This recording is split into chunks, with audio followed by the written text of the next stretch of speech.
Hello friends, स्वागत है आप सभी का हमारे चैनल चलो फिल्म सुने में।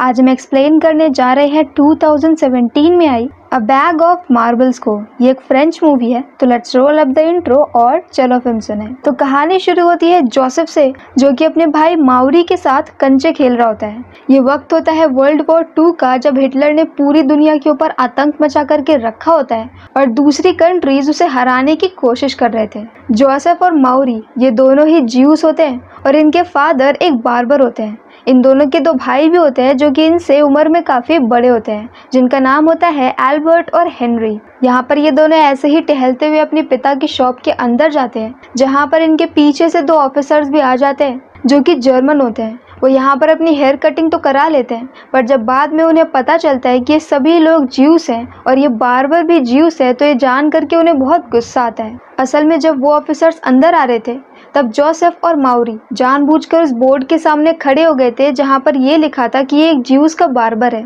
अगर वो ऑफिसर्स इस बोर्ड को पढ़ लेते तो वो कभी भी अंदर नहीं आते। रात में उनके पिता उन्हें ऐसी शरारत ना करने के लिए समझाते हैं और उनके साथ एक अच्छा टाइम स्पेंड करते हैं। नेक्स्ट सीन में हम देखते हैं कि यहाँ पर उनकी माँ उनके कपड़ों के ऊपर येलो स्टार लगा रहे होते हैं, क्योंकि यहाँ पर हिटलर ने एक नया रूल बना दिया था कि जितने भी ज्यूस है उनके ऊपर ये स्टार लगाना पड़ेगा, ताकि दूर से ही सबको पता चल जाए कि वो एक ज्यूस है। अब ये स्टार लगे जैकेट पहन करके जब जोसेफ और माउरी अपने स्कूल में जाते हैं, तो वहाँ पर उनका दूसरों से झगड़ा हो जाता है, जिसमें उनकी बहुत पिटाई भी होती है। फिर यहाँ पर रास्ते में उनसे एक दूसरा लड़का मिलता है जो कि ज्यूस नहीं होता है, और उसे वो स्टार इतना अच्छा लगता है कि वो अपने मार्बल्स के बदले में वो स्टार ले लेता है। इसके बाद जब वो दोनों घर जाते हैं, तब उनकी माँ देखती है कि उनके चेहरे के ऊपर चोट लगी है, पर वो इसके ऊपर कुछ भी नहीं बोलती है, क्योंकि इसका अंदाजा उन्हें पहले से ही लग गया था कि जब स्टार लगा करके उनके बच्चे स्कूल में जाएंगे तो झगड़ा जरूर होगा। अब यहाँ पर उनके पिता आते हैं और उन्हें समझाते हैं कि हालात लगातार बिगड़ते जा रहे हैं और उनके दोनों भाई पहले ही कल रात में यहाँ से निकल चुके हैं और अब उनकी बारी है। यहाँ पर जोसेफ और माउरी को अकेले ही जाना होगा और फ्री जोन से होते हुए इटली पहुँचना होगा। इटली में वो लोग छुप करके रह सकते हैं और वॉर खत्म होने का इंतजार कर सकते हैं। जोसेफ यहाँ पर छोटा होता है तो उसे बिल्कुल भी मन नहीं होता है, और अब यहाँ पर जाने से पहले उनके पिता उन्हें कुछ पैसे देते हैं और साथ में एक सवाल पूछते हैं। वो जोसेफ से बोलते हैं कि क्या वो ज्यूस है, तो जोसेफ इसके लिए ना बोलता है। वो उसे जोर से थप्पड़ मारते हैं और फिर कहते हैं कि क्या वो एक ज्यूस है। जोसेफ एक बार फिर से नहीं में जवाब देता है, तो वो उसे एक और थप्पड़ मारते हैं और कहते हैं कि जब भी कोई ज्यूस की लैंग्वेज में तुमसे बात करेगा तो तुम्हें रिप्लाई नहीं देना है। उन्हें ये समझाया जाता है कि उन्हें कहीं पर भी जाकर के ये नहीं बताना है कि वो एक ज्यूस है, और जान जाने से थप्पड़ पड़ना ज़्यादा बेटर है। इसके बाद वो दोनों भाई वहाँ से निकल जाते हैं और एक ट्रेन में चले जाते हैं। यहाँ पर सभी लोग ट्रेन में डरे होते हैं, क्योंकि इसमें से बहुत सारे ऐसे ज्यूस होते हैं जिन्होंने अपनी पहचान छुपा करके रखी होती है। पर अब यहाँ पर स्टेशन पे पहुंचने से पहले ही वो लोग कूदना शुरू कर देते हैं, लेकिन जर्मन सैनिक उन्हें पकड़ लेते हैं। जोसेफ के पिता ने इन दोनों को अकेले इसलिए भेजा होता है क्योंकि उन्हें पता होता है कि दो छोटे बच्चे पर ज्यूस होने का शक किए जाना काफ़ी कम होगा, लेकिन अगर वो सभी लोग एक साथ जाएंगे तो पक्का पकड़े जाएंगे।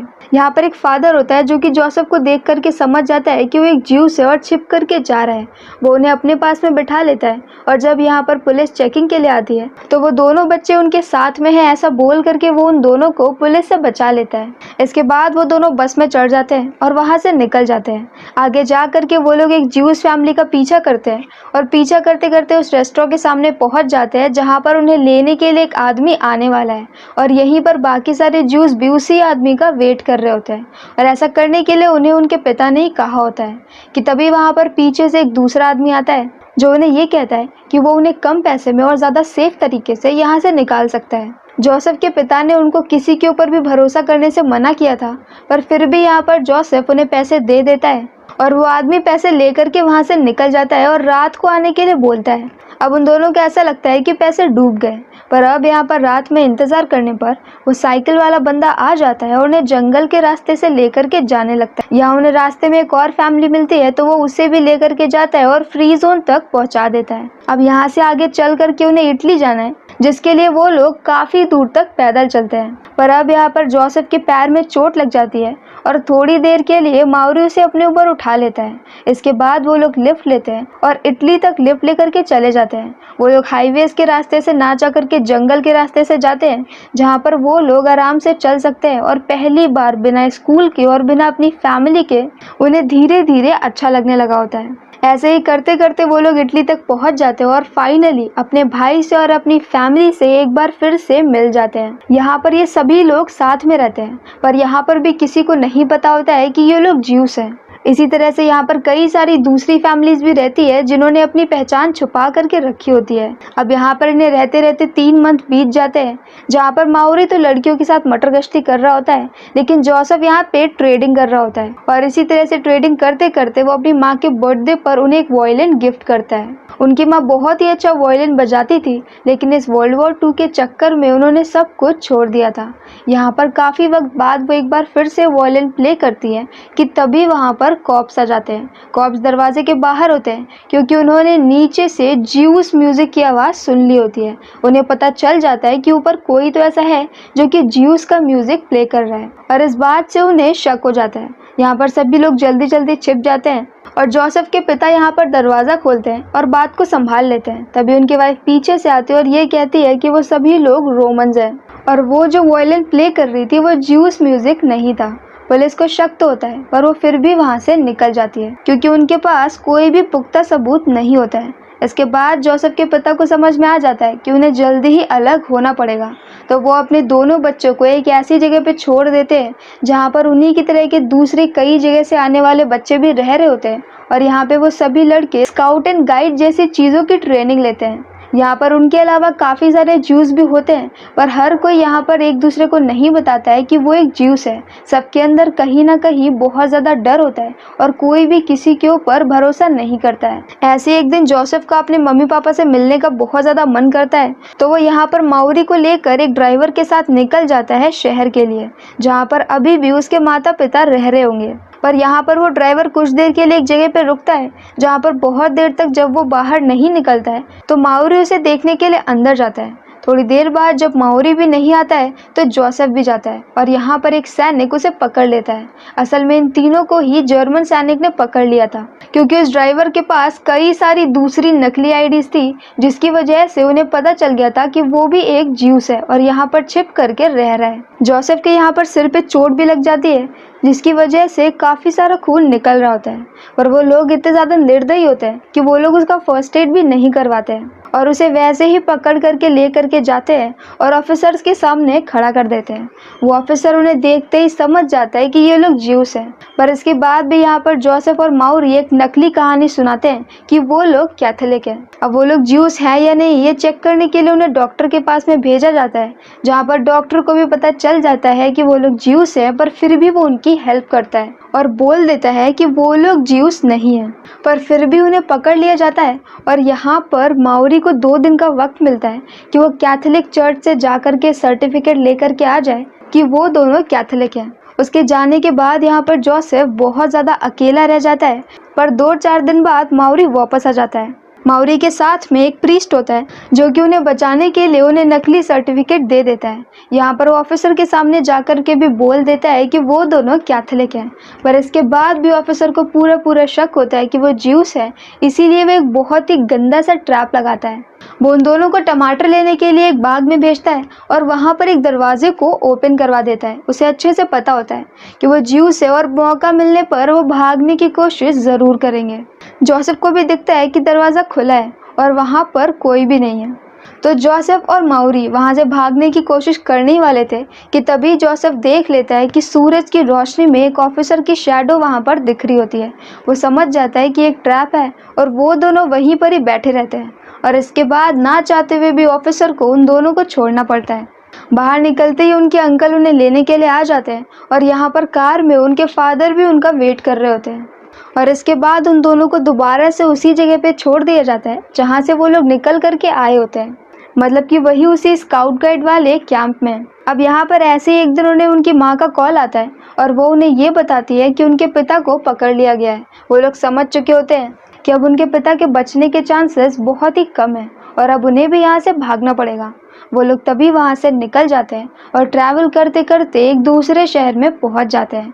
यहाँ पर वो लोग अलग अलग जगह पे जॉब करते हैं, जहाँ पर जोसेफ एक बुक शॉप में जॉब करता है, जहाँ पर बुक शॉप का जो ओनर होता है वो काफ़ी ज़्यादा बेकार सोच रखता है और वो हिटलर का सपोर्टर होता है। साथ में वो ज्यूस को ज़रा भी पसंद नहीं करता और उसे नहीं पता होता है कि जोसेफ भी एक ज्यूस है।